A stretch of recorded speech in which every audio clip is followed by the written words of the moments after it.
Olá, meu amigo, mais uma vez estamos juntos para falarmos da Palavra de Deus. Esse é o 10º vídeo da série Graça e Salvação.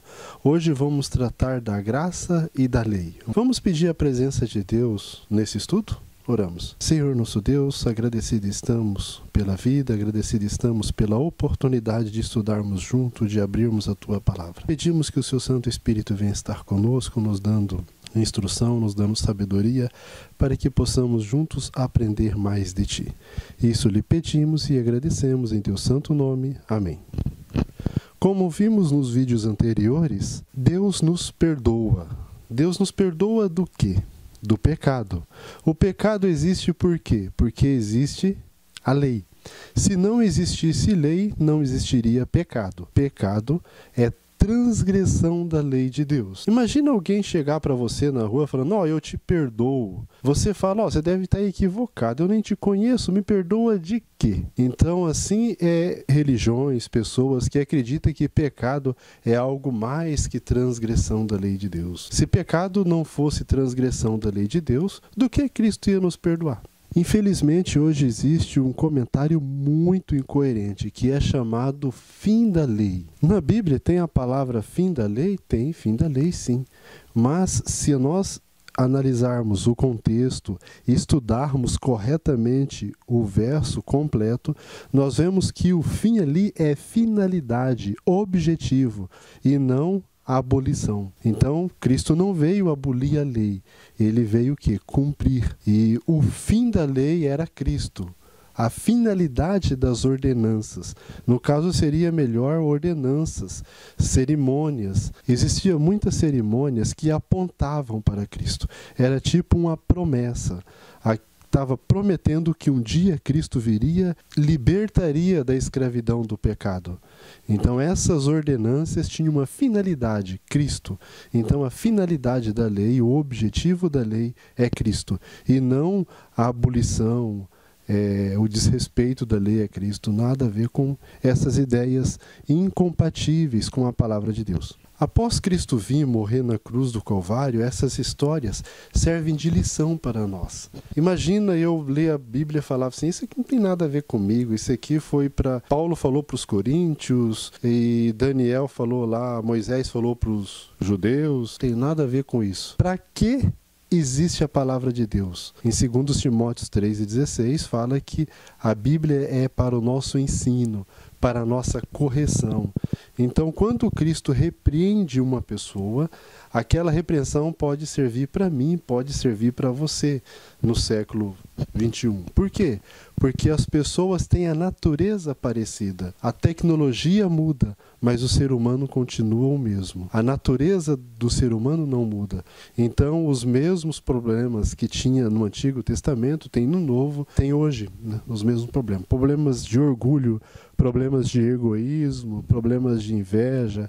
Essas maledicências, elas não foram extirpadas por causa da tecnologia ou por causa dos tempos. Muito pelo contrário, quanto mais o tempo passa, mais pessoas orgulhosas aparecem. Agora só tem uma coisa que ameniza e remove isso do ser humano, é o poder de Cristo. Tem pessoas que acham que Cristo veio para morrer na cruz do Calvário porque era impossível o homem obedecer a lei. Deus estava meio desinformado lá no céu. Ele olhou assim e falou, nossa, eu estabeleci uma lei que não é possível o homem obedecer. Então eu vou ter que fazer uma nova aliança. Vou ter que mudar porque a minha primeira aliança era imperfeita. Aí ele veio e fez uma nova aliança porque a primeira é imperfeita. Essa é uma ideia completamente incompatível, não só com a Bíblia, mas como com a lógica. Deus, ele é onipotente, onisciente, onipresente, ele sabe todas as coisas, então jamais ele vai estabelecer uma lei que ele sabe que não é possível o homem obedecer. Cristo veio por quê? Qual é o objetivo? Satanás está mudando o objetivo, enganando pessoas. Não sejam enganados. Para isso nós estamos apresentando esses estudos. Vamos ver qual o objetivo de Cristo ter morrido na cruz do Calvário. Antes disso, Deus fez repreensões na Bíblia para todos os tipos de pessoas. Nós vemos que até os evangelhos são 4. Engraçado que são 4 pontos cardeais, né? Norte, sul, leste e oeste. Então, se você quer ter uma visão ampla de um assunto, o que você tem? Você não pode olhar só de um lado, você tem que olhar de todos os lados. Se você quer ter uma visão ampla de uma casa, um arquiteto, ele não pode olhar só pela frente da casa e deixar as laterais que fique feio, atrás da casa, não. Tem que olhar o quê? Dos 4 cantos para ter uma construção perfeita. Então, para apresentar Cristo de forma perfeita, foram 4 evangelhos. E a Bíblia, as pessoas às vezes pegam somente um ponto de vista, baseia a doutrina e a fé dela em um ponto isolado da palavra de Deus. Nós não podemos fazer isso. E isso acaba tendo o quê? Uma visão parcial da palavra de Deus. E geralmente o que acontece? Imagina que você é uma pessoa determinada. Você é uma pessoa determinada? Você é uma pessoa esforçada. Geralmente as pessoas determinadas, esforçadas, naturalmente elas pendem mais para o legalismo. E Deus, através dos profetas, Ele mandou repreensão para os legalistas, porque essas pessoas às vezes obedecem a Deus com falta de amor, olhando para o defeito dos próximos e não olhando para Cristo. E isso traz muito transtorno, a pessoa fica ali muito arrogante, né? Muito intolerante. Deus mandou repreensão para esses tipos de pessoas. Mas Deus mandou repreensão também para a pessoa que é meio desleixada. Sabe?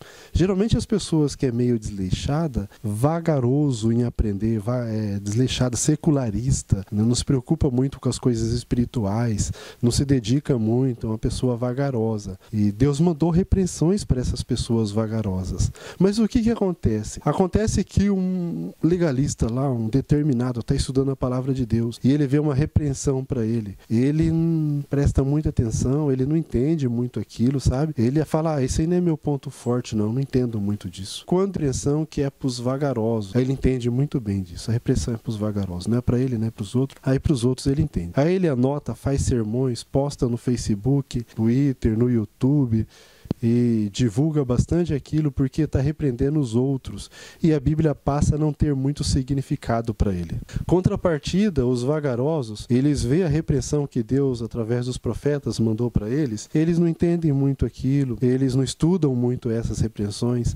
Mas quando vê umas repreensões que é ali para os determinados, para os legalistas, né, ele entende perfeitamente. Aí ele fica cutucando lá o defeito dos outros, fica, né, postando, fazendo sermões, escrevendo livros, até fundando religiões, com ponto de vista o que? Parcial. Pega só aquilo que Deus mostrou para os determinados. Imagina você ter 2 filhos, um filho rápido no serviço e outro filho vagaroso. Aí você dá uma tarefa para cada filho. Passou aí 3 horas, você volta e deixa um bilhete para cada filho, só que não coloca o nome do filho. No bilhete você fala, olha, o seu trabalho está saindo muito devagar, vê se foi um pouco mais rápido. Isso é para o filho vagaroso, mas você não coloca o nome dele. Aí para o filho que é rápido, você coloca, dá uma caprichadinha mais no seu trabalho. Ele não está saindo tão caprichado. Aí os filhos vai lá, olha assim, né? Aí o filho que é rápido, ele fala, faça o trabalho mais rápido. Ele pega aquele conselho para ele. Se ele gosta de fazer as coisas,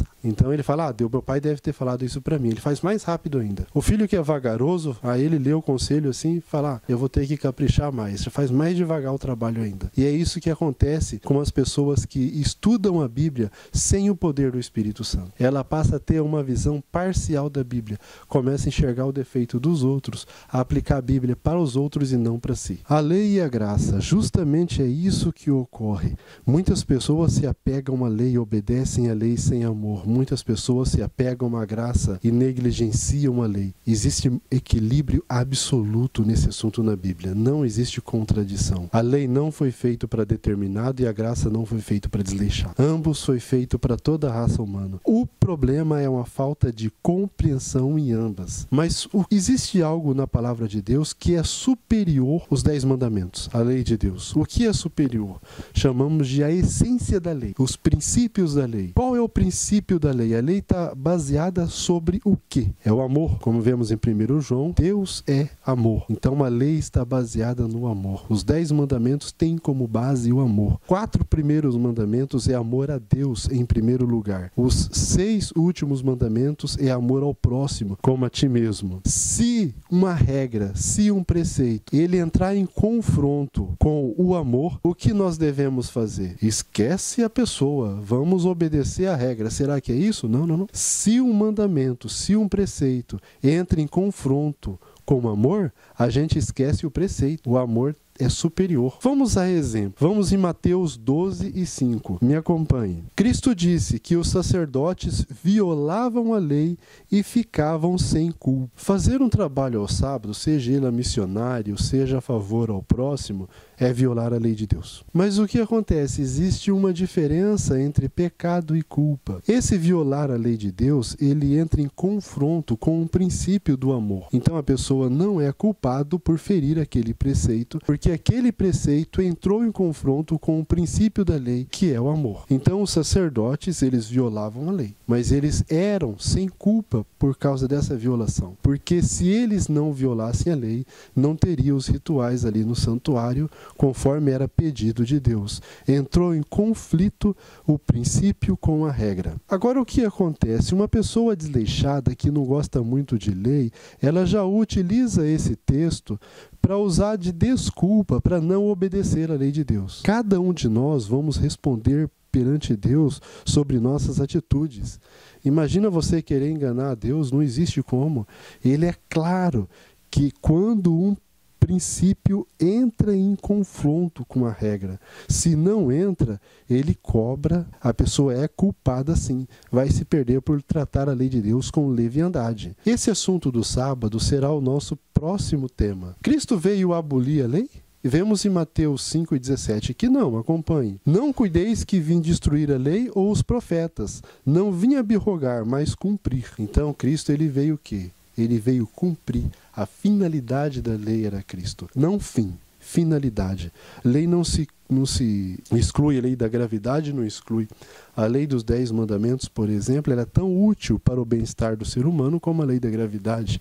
Se excluir a lei de Deus para o ser humano, passa a ter desordem, desavença. Voltamos à pergunta inicial. Qual o motivo de Cristo ter morrido na cruz do Calvário? Será que foi porque a lei de Deus estava muito penosa, né? Deus cometeu uma falha ali no início. Fez uma lei muito forte para débeis criaturas como a raça humana. Será que foi por isso? Aí ele, analisando lá, viu que a lei dele era imperfeita. Aí ele foi, dar um jeitinho, foi morrer na cruz do Calvário para salvar os homens sem precisar obedecer a lei. Será que é isso? Vamos ver em Gálatas 4:1-5. Qual que é o objetivo de Cristo ter morrido na cruz do Calvário? Digo que todo o tempo que o herdeiro é menino, em nada difere do servo, ainda que seja senhor de tudo, mas está debaixo de tutores e curadores, até ao tempo determinado pelo Pai. Assim também nós, quando éramos meninos, estávamos reduzidos à servidão, debaixo dos primeiros rudimentos do mundo. Mas vindo a plenitude dos tempos, Deus enviou seu Filho, nascido de mulher, nascido sob a lei, para remir os que estavam debaixo da lei, a fim de recebermos a adoção de filhos. Meninos é a raça humana, não é uma pessoa. O texto está se referindo, deixou bem claro, nos rudimentos do mundo. Cristo veio o quê? Para nos livrar da escravidão do pecado. Antes nós éramos herdeiros, mas estávamos embaixo dos tutores. Qual eram os tutores? O pecado. E aí Cristo morreu na cruz do Calvário e nos deu o quê? Vamos ver no verso 13. Me acompanhem, Gálatas 5:13. Porque vós, irmãos, fostes chamados à liberdade. Não useis da liberdade para dar ocasião à carne, mas servi-vos uns aos outros pelo amor. Entrou o pecado no mundo, o que a raça humana perdeu? O direito de escolha. Perdemos a liberdade, éramos escravos. Então não adianta uma pessoa ser cumpridora da lei. Cumpridora da lei não perdoa pecados. E todos pecaram, como a gente viu no estudo anterior. Cumpridor da lei não adianta. Precisava do quê? De nós sermos pagos, de nós sermos livres da escravidão do pecado. Cristo veio, deu sua vida, porque o salário do pecado é o que? A morte. E aí ele nos deu liberdade. Ele nos deu liberdade para fazer o que queremos? Não. Ele nos deu liberdade para obedecermos à lei de Deus. Imagine um senhor ali dar liberdade para o seu servo. E isso aconteceu na libertação dos escravos, né? Muitos. Olha, você de hoje em diante está livre, sai com a mão atrás ou está na frente. Aí o que acontece? Ele não tem o que fazer, como que ele vai dar sustento para a família dele, como que ele vai sobreviver? Ele vai precisar de trabalhar para alguém. Aquele senhor ou outros senhores falam, se você quiser trabalhar comigo, vai ter um salário, né? E esse salário é tanto. Esse salário é quase a escravidão do mesmo jeito. É isso que ocorre hoje. As pessoas hoje, na maioria de nós, somos escravos e muito não sabemos. O que acontece? Dar liberdade não é suficiente. Tem que dar condições para viver de acordo à liberdade. E Cristo, ele não deu-nos só a liberdade. Ele nos dá algo mais, que chama condições para viver de acordo a essa liberdade. Ao ser humano transgredir a lei de Deus, houve uma alteração no DNA. O ser humano passou a ser o quê?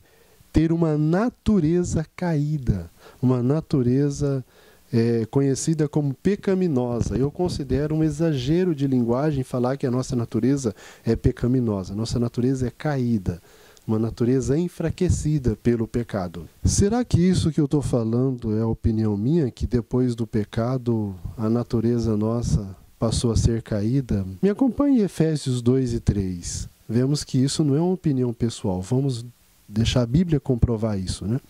Entre os quais todos nós também andávamos nos desejos de nossa carne, fazendo a vontade da carne e dos pensamentos, e éramos por natureza filhos da ira, como os outros também. Então, quem obedecem os desejos da carne é por natureza filhos da ira.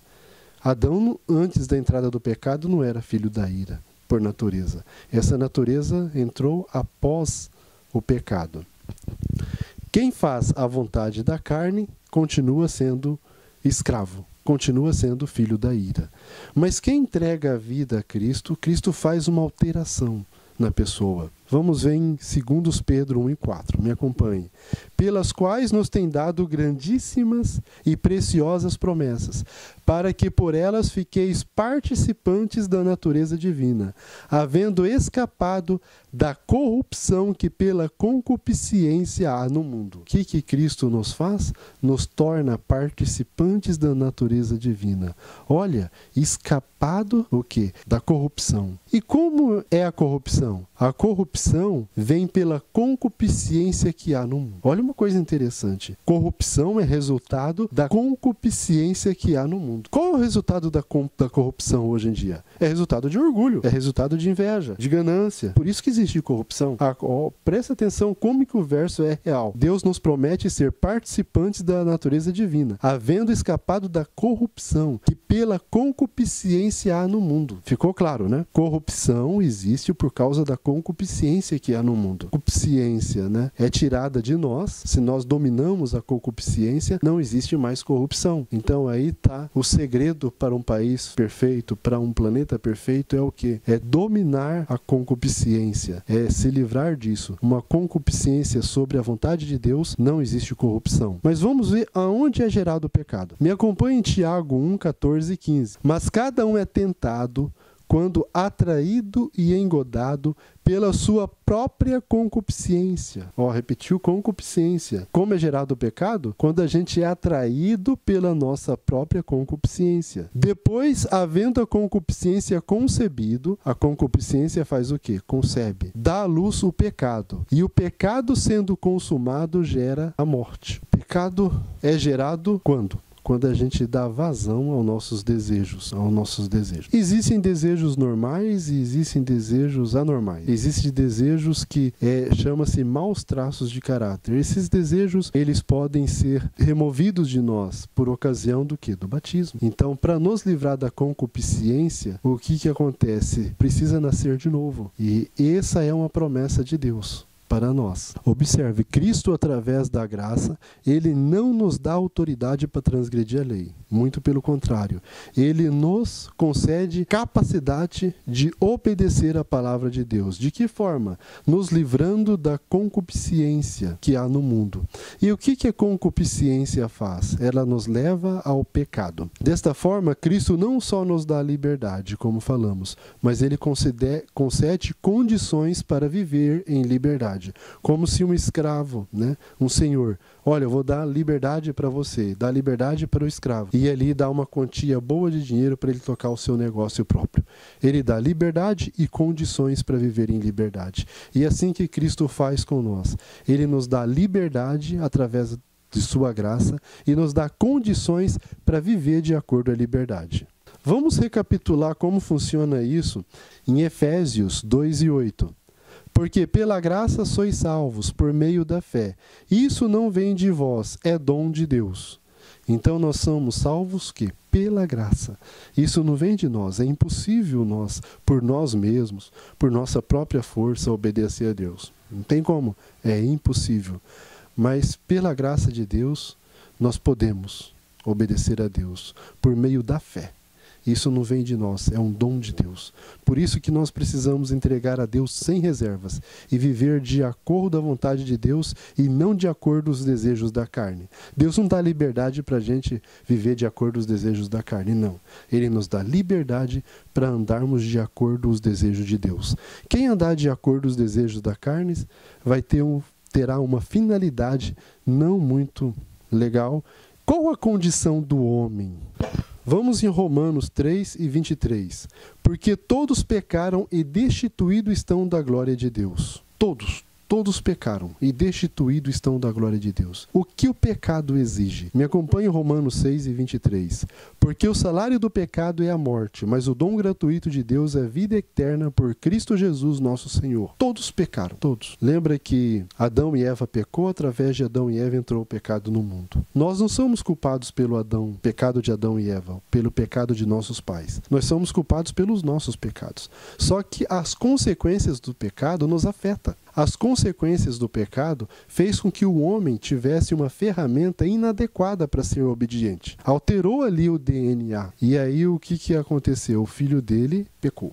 Cometeu o pecado. Deus, quando nós nascemos, ele nos dá uma ficha limpa. Nenhuma pessoa nasce pecadora. Não, ela nasce com ficha limpa e ela peca. Aí ela passa a ser pecadora depois que ela cometeu o pecado. Se ela não nascesse com a ficha limpa, se ela nascesse pecadora, Deus seria injusto. A Bíblia deixa clara que Deus é imparcial. Deus não trata as pessoas com diferença e Deus não é injusto. Todo mundo nasceu culpado pelo pecado de Adão. Nós vemos em Ezequiel 18 que os filhos não são culpados pelos pecados dos pais. Não. Cristo nos deu o quê? Uma ficha limpa. Ele nos concede ficha limpa. Ele nos deu ficha limpa, só que nós temos o quê? Uma ferramenta inadequada para obedecer a Deus. E aí, inevitavelmente, todos pecaram. Não só antes de Cristo, mas toda a raça humana. Uma pessoa nasce hoje, ela comete pecados, inevitavelmente. Mas uma pessoa, ela pode ser perdoada e ser transformada pelo poder de Deus. Todos pecaram, perderam uma condição. Cristo veio de nos dar essa condição. Imagina que alguém mate o seu ente querido. E aí essa pessoa que matou, ela tem que restituir. E para restituir o que? A vingança é o que? Dando a própria vida, a morte. Então assim é o pecado. A pessoa cometeu o pecado, o salário do pecado para ela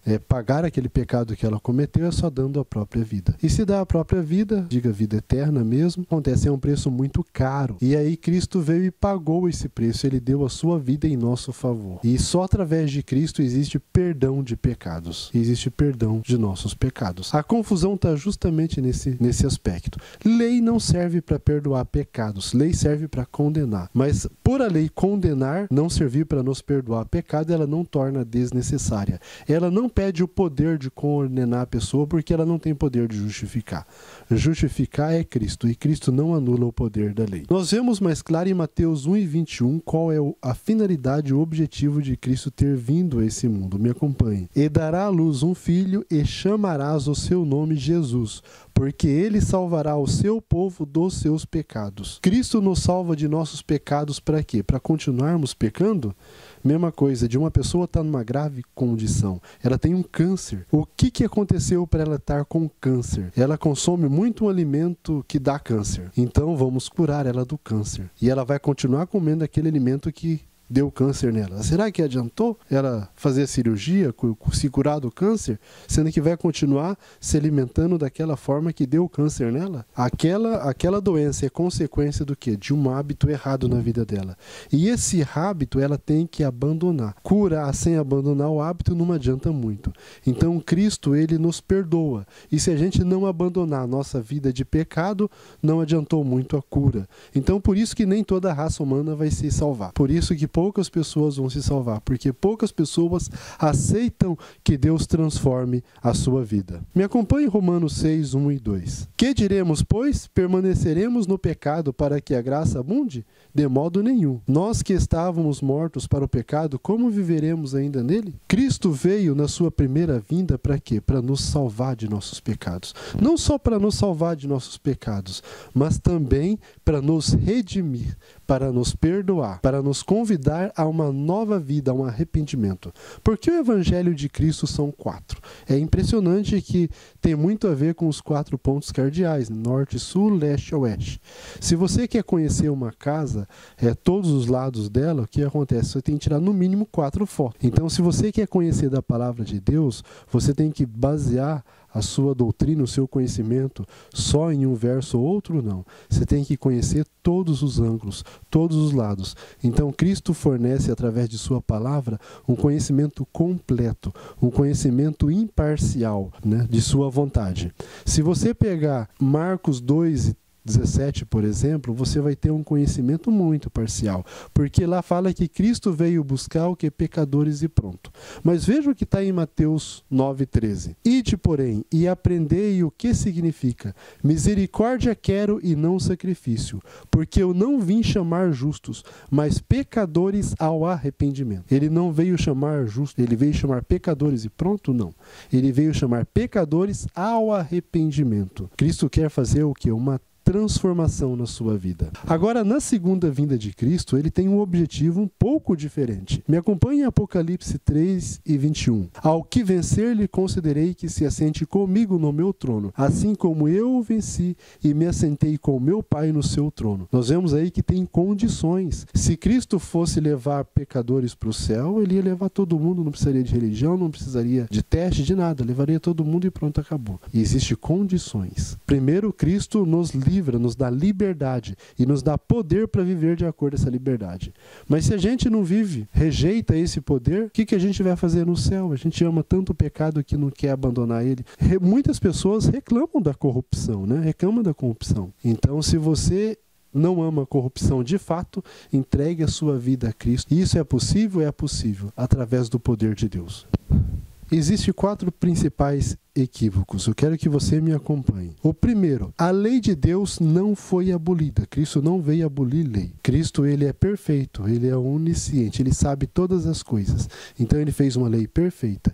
Ele veio nos dar condições de obedecer essa lei. Segundo, pecado é transgressão dela. Se Cristo abolisse lei, não existiria mais pecado, porque não teria lei para provar que era pecado. A lei é baseada no quê? Transgressão é baseado numa lei. Se não tem lei, não tem pecado. Terceiro, Cristo veio pela sua primeira vez, pela sua primeira vinda, com um objetivo. Qual o objetivo? Nos conceder perdão e nos transformar, nos dar liberdade e condições de viver de acordo com essa liberdade. O quarto equívoco, a segunda vinda de Cristo não será com o mesmo objetivo da primeira. Satanás quer que as pessoas pensem que Cristo não tem o que fazer com justos, né? Cristo só mexe com pecadores. Se a pessoa já é justa, a pessoa não precisa de Cristo. Será? Primeiro passo, esse é um pensamento muito equivocado. Ninguém consegue ser justo sem o poder de Cristo. Esse já é o primeiro grande engano. Depois, a pessoa com o poder de Cristo é justa. Ela é justo, Deus não tem mais nada o que fazer. Coloca uma pessoa justa no meio de 1000 injustos. Será que ele vai ser feliz no meio de 1000 injustos? Tem sim. Se uma pessoa já é justa com o poder de Deus, Deus tem o que fazer com ela. É muita hipocrisia falar que, meu filho, você já é justo, Deus não tem mais nada o que fazer contigo. Tem sim, tem tirado do meio dos injustos. injustos. Na sua segunda vinda, Cristo vai tirar os justos do meio dos injustos. E eu gostaria de estar entre os justos. E você? Vamos lutar para estar no meio dos justos. E o quarto motivo é que a segunda vinda de Cristo vem com um objetivo diferente da primeira. Ele vem buscar quem? Aquelas pessoas que já se adaptaram para o céu, que saíram do lamaçal do pecado, que vivem de acordo à liberdade. Não tem motivos para ele levar pessoas que não apreciam a liberdade que Cristo deu e não vivem de acordo a essa liberdade, que vivem satisfazendo os desejos da carne. Satisfazendo os desejos da carne, você está carimbando. Nós estamos carimbando o nosso passaporte para a morte eterna, para o inferno. Meu caro amigo, minha amiga, existe um pensamento muito equivocado de amor. As pessoas pensam que as pessoas que amam simplesmente vai falar o que você gosta de ouvir. Não, as pessoas que amam vão falar o que você precisa ouvir. Eu poderia muito bem falar aqui o que eu gosto de falar. Eu poderia muito bem falar assuntos controvertidos de forma que atrair muitas pessoas para assistir meus vídeos. Mas o objetivo não é engrandecer, não é assistir meus vídeos. O meu objetivo é levar a palavra de Deus a você. Não é falar do jeito que eu quero, é falar do jeito que Deus quer. Não é para satisfazer a concupiscência da carne, mas é para levar pessoas a refletir no amor de Cristo, a serem transformadas, a ser instrumento nas mãos de Deus. Foi gastado tempo e dinheiro em benefício a você e a sua família. Por quê? Porque amamos você. Amamos todas as pessoas que têm o desejo de mudar de vida. Porque nós temos o desejo de mudar de vida. Nós sabemos que isso é muito difícil. Nós sabemos que a batalha é árdua. Nós sabemos que renunciar ao eu diariamente não é fácil. Então, por isso que esses vídeos foram gravados. Não para falar a minha vontade, não para fazer você sorrir, mas para fazer você refletir. Imagina uma pessoa estar perto de um precipício, a ponto de se despedaçar. E uma pessoa vai ali contar piadas, deixar ela tranquila ali. Essa é uma pessoa que ama? Não, não é uma pessoa que ama. Uma pessoa que ama vai fazer, não, sai por daí, por favor. Vai fazer de tudo para você sair daquele local de perigo. Então, através desses vídeos, a Orion Produções está tentando fazer de tudo para que nós possamos sair desse precipício, para que nós possamos entregar a nossa vida a Cristo sem reservas, a viver uma vida nova com o poder de Cristo e a não entrar nos enganos de Satanás. Lembre-se, Cristo, ele nos perdoa, mas não para aí. Ele nos dá poder para nos purificar de toda injustiça, de toda imundícia e de todo pecado. Se a gente só quer o perdão de Cristo e não quer ser purificado, o perdão de Cristo é nulo para nós. Então aceite o perdão de Cristo, mas aceite que Ele também purifique a sua vida. Vamos deixar que Cristo purifique nossas vidas e vamos juntos um dia estar nas mansões celestiais. Esse é o meu desejo e até o nosso próximo encontro. Jamais descansará quem de Deus se afastar, a seguir os próprios caminhos e se for, mas somente irá achar quando decidir voltar no reencontro com seu Deus.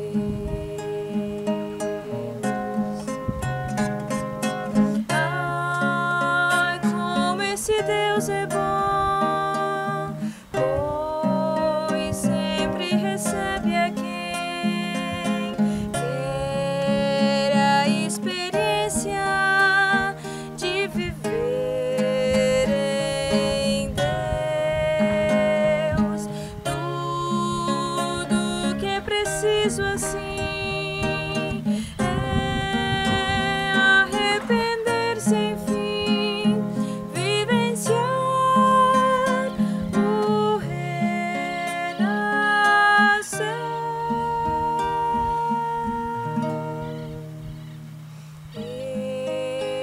Este reencontro aqui, oh, devemos sim fruir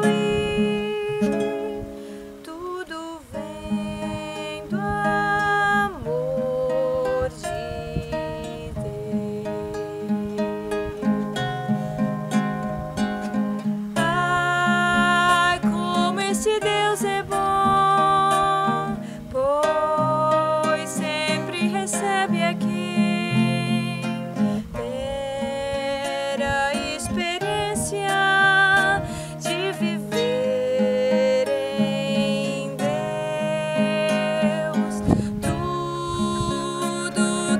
preciso assim